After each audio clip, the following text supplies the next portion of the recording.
Assalamualaikum warahmatullahi wabarakatuh.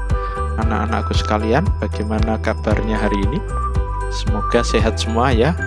Oke, untuk materi kali ini kita akan belajar dampak ekonomi terhadap kesejahteraan masyarakat.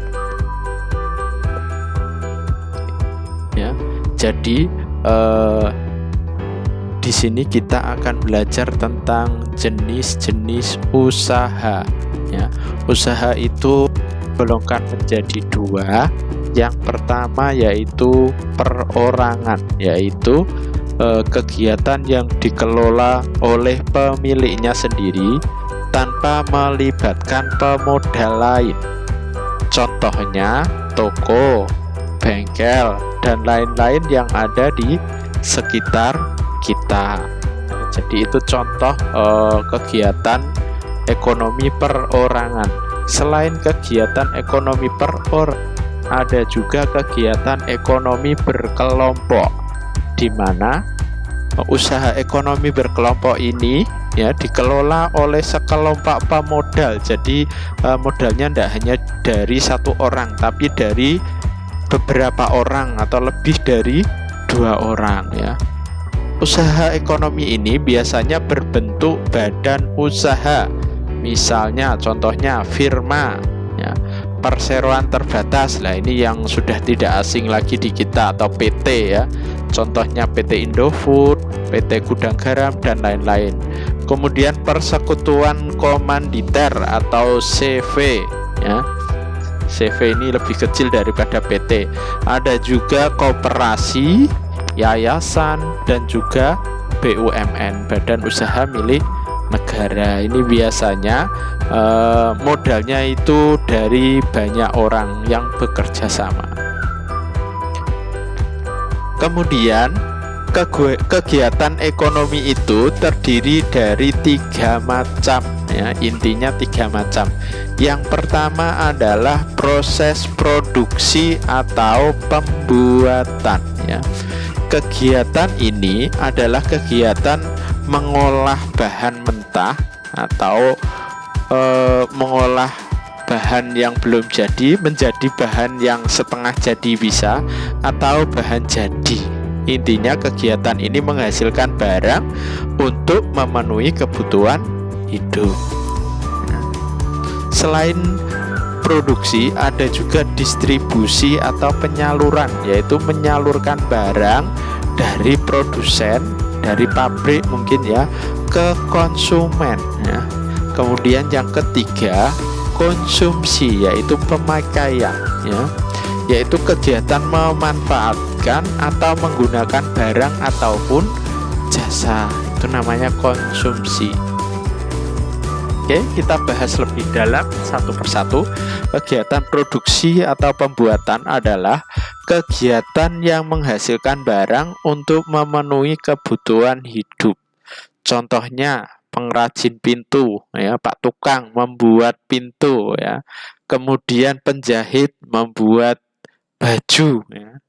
Kemudian mungkin pabrik tempe ya, berarti dia membuat tempe. Pabrik tahu membuat tahu. Pabrik sepatu berarti dia membuat sepatu. Pabrik HP ya, berarti dia membuat HP ya. Kegiatan produksi ini berdampak langsung terhadap kesejahteraan produsen, yaitu keuntungan yang diperoleh dari kegiatan produksi ya. Jadi ketika orang itu melakukan kegiatan ekonomi yang berupa kegiatan produksi, maka dia akan dapat keuntungan dari menjual barang yang dia produksi. Oke, kita lanjut.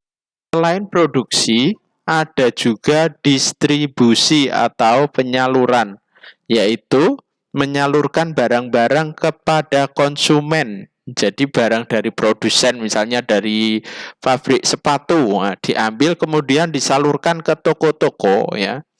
Disalurkan ke toko-toko atau ke supermarket ya. Ini namanya kegiatan distribusi. Orang yang melakukan distribusi disebut distributor ya. Kemudian yang tadi ya, produksi tadi, orang yang melakukan produksi atau badan yang melakukan produksi disebut produsen, ya, itu ya. Kemudian kita kembali lagi ke distribusi. Contohnya distribusi ya, seragam yang sudah jadi didistribusikan ke toko-toko atau ke koperasi sekolah ya. Seragam dijual kepada orang tua yang membutuhkan seragam untuk anaknya ya. Dan kelancaran kegiatan distribusi ini akan mempengaruhi kesejahteraan baik produsen dan juga distributor ya. Ketika barangnya lancar ya, dia bisa ngambil dan kemudian bisa menyalurkan kepada toko atau konsumen ya, maka dari produsen dia akan dapat untung, dan dari distributor dia juga akan mengambil untung dari jasa mengantarkan barang tadi atau menyalurkan barang tadi kepada toko, bisa langsung konsumen. Kemudian ya, yang ketiga adalah konsumsi atau pemakaian ya. Jadi konsumsi di sini adalah kegiatan memanfaatkan atau menggunakan barang ya. Bisa barang, bisa jasa ya. Orang yang memanfaatkan barang atau menggunakan barang disebut konsumen ya. Contohnya, siswa yang menggunakan seragam sekolah yang dibeli oleh ibunya tadi, berarti siswa tersebut termasuk konsumen ya. Misalnya kamu beli sepatu baru kemudian kamu pakai, berarti kamu disebut konsumen ya. Kemudian kegiatanmu namanya mengkonsumsi atau memakai atau memanfaatkan barang tersebut ya. Oke, dampak dari konsumsi, yaitu manfaat dari konsumsi ada dua. Yang pertama manfaat langsung ya. Contoh manfaat langsung adalah konsumen menikmati makanan atau minuman. Nah, misalnya kamu beli es, beli jajan, kemudian langsung kamu makan, berarti kamu termasuk konsumen yang menikmati barang secara langsung. Siswa memakai seragam atau baju yang dibeli, itu juga berarti menerima manfaat langsung dari bahan atau barang yang dibeli. Kemudian selain ada manfaat langsung, ada juga manfaat tidak langsung. Contohnya, ketika kita membeli kompor, maka kompor itu manfaatnya tidak secara langsung kita pakai, tapi kompor itu digunakan untuk memasak makanan.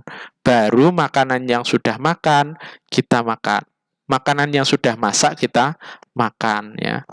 Jadi tidak secara langsung kita bisa menikmati manfaatnya. Oke, terima kasih anak-anakku sekalian. Itulah materi pada kesempatan hari ini. Semoga bermanfaat ya. Kurang lebihnya mohon maaf. Saya akhiri sekian. Wassalamualaikum warahmatullahi wabarakatuh.